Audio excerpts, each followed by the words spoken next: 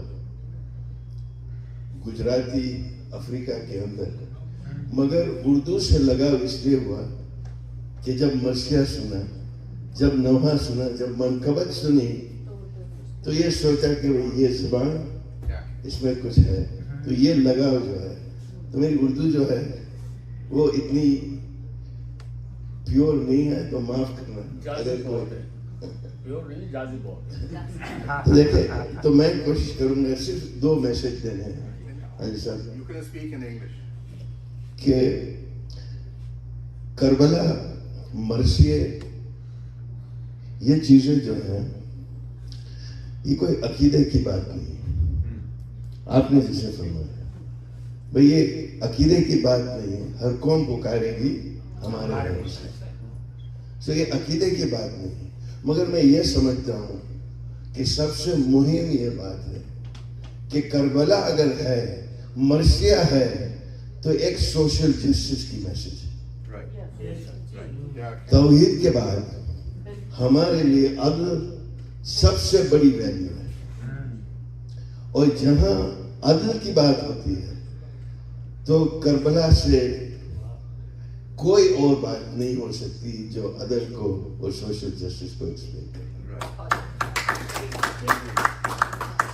تو مومنین, اگر ہم اس جسٹس کی جو بات کرتے ہیں, سوشل جسٹس کی جو بات کرتے ہیں, اگر ہم خود امام حسین علیہ السلام کے ساتھ اگر وہ جسٹس کرے, اور شعراء نے جیسا آپ نے بتایا, بھائی کتابت کوئی اور چیز ہے, یہ شروع ہوئی تھی ست حسن صاحب کے بعد, پورا سلسلہ, اس سے پہلے کوئی کتابت تھی نہیں. This is the history of Azadari that it began at the time of ست حسن صاحب. When we go back, تو اور یہ سبجیکٹ نہیں ہے کہ we talk about the history, but the whole point is that if we do not do that justice firstly to ourselves and justice to the measure of Karbala, then all the marsiyas that we recite will not have the essence. And particularly for the shuara, particularly for the poets, Allah subhanahu wa ta'ala نے ہمیں ایک challenge دی. سورۃ الرحمن میں 4تھی آیت, علمہ البیان. بھئی یہ بیان کا جو گفٹ ہمیں بخشا ہے, اور سب سے زیادہ اس گفٹ کا اگر حق ادا کیا ہو تو شعراء. اگر مرثیوں میں آج کے جو مرثی ہیں, جوش صاحب کی ایک بات یاد آتی ہے کہ جوش صاحب نے کسی مولوی صاحب کو, شاید آپ جانتے ہوں گے, کہ کسی کو مجلس کے لیے بلایا اور وہاں کہیں اور پیسے اور زیادہ مل گئے تو وہ وہاں چلے گئے. تو جوش صاحب نے پوری نظم لکھی ہے ذاکر سے خطاب. اچھا صحیح. تو جو بھی ہو, مجھے یہ معلوم نہیں کہ کون تھے, مجھے اتنا معلوم ہے کہ جوش صاحب نے جن کو بلایا تو انہوں نے پوری نظم لکھی ہے ذاکر سے خطاب. علم اخلاق کو زیر زبر کرتا ہے تو, علم اخلاق کو زیر زبر کرتا ہے تو, ذاکر سے فرماتے ہیں خون اہل بیت میں لقمے کو چکتا. تو بھئی یہ جو تجارت جو آپ نے فرمایا کہ بھئی آج یہ تجارت جو بن گئی ہے, نوحے جو پڑھے جا رہے ہیں, منقبتیں جو پڑھی جا رہی ہیں, یہ پوری بھئی ریٹ کتنا ہے, فلاں مینس فلاں آ رہے ہیں اس ہسٹل میں, کیا ریٹ ہو گیا بھئی, وہ خلوص کہاں پہ. اور اگر یہی چیز ہم ہمارے نوجوانوں کو اگر سکھائیں گے, اگر یہی سلسلہ رہے گا then we'll lose it all. کہ بھئی اس کی کوئی اہمیت نہیں رہے گی, یہ تو ایک کمرشلائز چیز ہو جائے گی اور خون اہل بیت میں لقمہ کو تر کر کے ہم کھاتے رہیں گے. تو ہمیں یہ ایک چیز ہے that as elders of the community, it is our duty, all of us, to continue to fight against this commercialization of Azadari, commercialization of faith. دوسری چیز یہ ہے, and I'll finish it, social justice کی جب بات ہو رہی ہے تو it is not only social justice within our own community. Social justice is an equal opportunity employer. Palestine میں جو ہو رہا ہے, کہیں اور جو ہو رہا ہے, تو اگر ہم اس سے اگر بیدار نہ ہوں اور ہم ازہر کے جو انسٹرومنٹس ہیں ان کو ہم استعمال نہ کریں تو ہم نے یہ جو امانت ہمیں دی گئی ہے اس میں ہم خیانت کی. اور جب امام حسین علیہ السلام نکلے تھے, آخری الفاظ, جب امام حسین علیہ السلام نکلے تھے مدینہ سے تو کہا کہ میں اپنے جد کی امت کی اصلاح کے لیے. تو یہ جو بھی میسیج ہے اگر اس میں اصلاح نہیں ہے تو امام کا مقصد کہاں گیا, کیا کہیں. تو جو نجم افندی صاحب نے کہا تھا عیسیٰ کی روشنی میں آنکھیں نہ کھلی, اگر کوئی غلطی ہے تو کرے. عیسیٰ کی روشنی میں آنکھیں نہ کھلی, ہمت کی مصوری میں آنکھیں نہ کھلی, گہوارے بیشر پہ روئے تو بہت, گہوارے زندگی میں آنکھیں نہ کھلی. بس اگر یہ آنکھ کھل جائے اور ہماری اگلی جو نسلیں ہیں ان سے ہم یہ میسج اگر پہنچا سکے تو انشاءاللہ یہ ہماری محنت جو ہے وہ قبول رہے گی.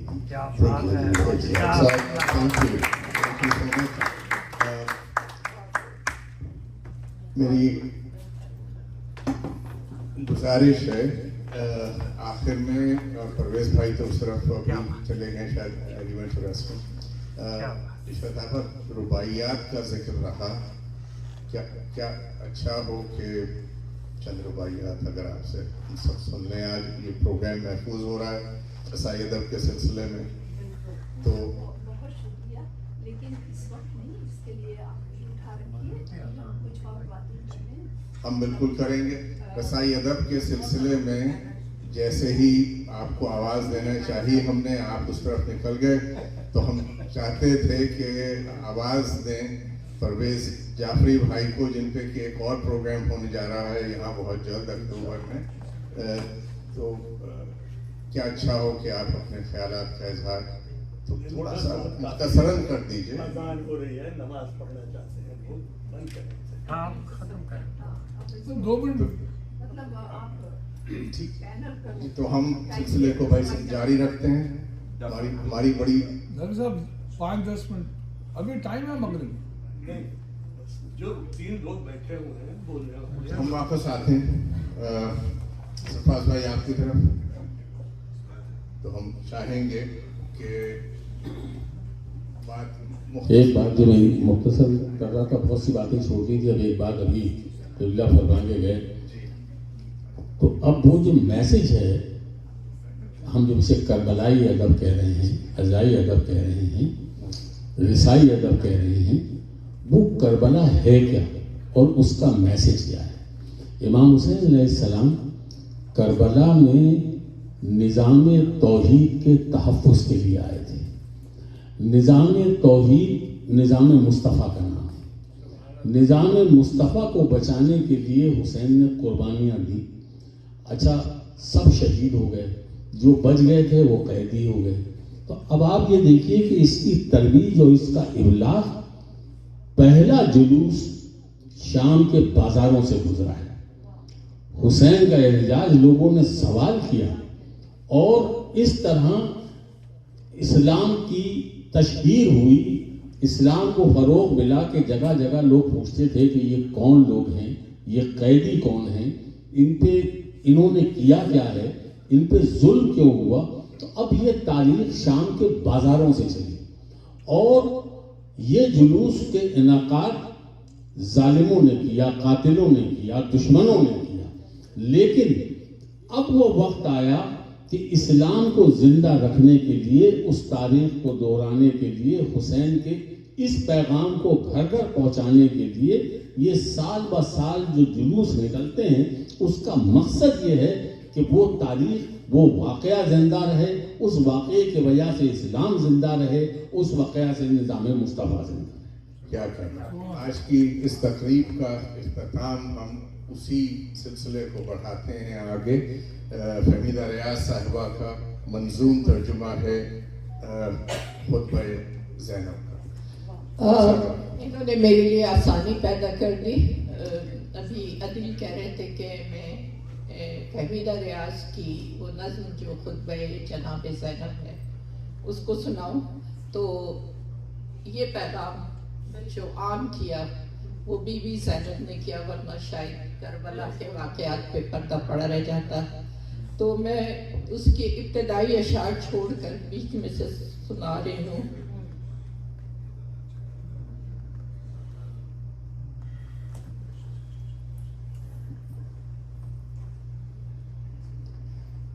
بس اب تھوڑی سی توجہ ہی، آخری 2 منٹ ہیں، 3 minute, so I would request it's actual منظوم ترجمہ نہیں ہے، لیکن یہ ایک نظم ہے جی خطبہ زینب یزید کے دربار میں، جی، اور انہوں نے بڑی خوبصورتی سے لکھی تھی۔ شروع کی ہے کہ حضرت زینب کھڑی تھیں اپنے خیمے کے قریب، ان کی آنکھیں دیکھتی تھی آخری منظر محیط، چار سو بوچھار اونٹی، ہر طرف شور وغا، روز محشر ہی تو تھا اس دن کربلا میں وفا، دور تک آنکھوں کے تارے خاک پر بکھرے ہوئے، حضرت زینب کے پیارے خون میں لتھڑے ہوئے، 2 جوان بیٹوں کی لاشیں سامنے رکھی ہوئی، جہاں سے پیارے سربریدہ بھائی کی میت قریب، دوڑتے گھوڑے جو ناشے دندناتے تھے سر بسر، پڑھ رہے ہوں گے وہ زینب کے چشموں قلب پر، ایسی لاوارث کے جن پہ رحم کھاتا ہے سماج، سارے اہل بیت کی خود والی و وارث ہے آج، آپ ہیں اب اپنا لشکر، آپ ہیں اس کا علم، باب نو تاریخ کا اب ان کو کرنا ہے رقم۔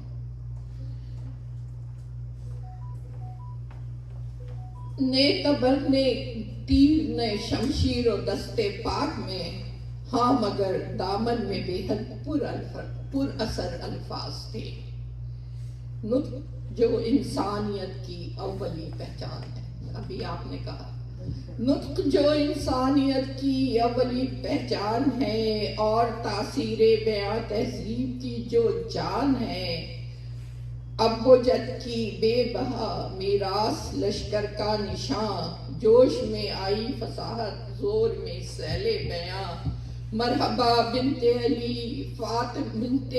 و فاطمہ صد مرحبا، بالمقابل تیغ براں کیا علم لہرا دیا، ظلم سے سہمی ہوئی خلقت کا خوں گرما دیا، شہر کوفہ کے مکینوں کو لہو رلوا دیا، سرزمین شام اور کوفے میں جس کی گونج تھی، کیا وہ ایک قیدی ذل بیچارہ کی آواز تھی، فاتحوں کا فخر نصرت مل رہا تھا خاک میں، فاتحوں کا فخر نصرت مل رہا تھا خاک میں، صرف بے چینی تھی غالب ہر دل ناپاک میں، دست زینب ان کے چہروں پر سیاہی مل گیا، روبرو درباریوں کے سب کو رسوا کر دیا، وارکاری سے فصاحت کے نہ اس کو سہ سکے، تھی زبانیں گنگ ان کی صرف اتنا کہہ سکے، باپ کی مانند ہم سے گفتگو کرتی ہیں یہ، چھوٹے چھوٹے ان کے فقرے ہیں بڑی تاثیر ہے،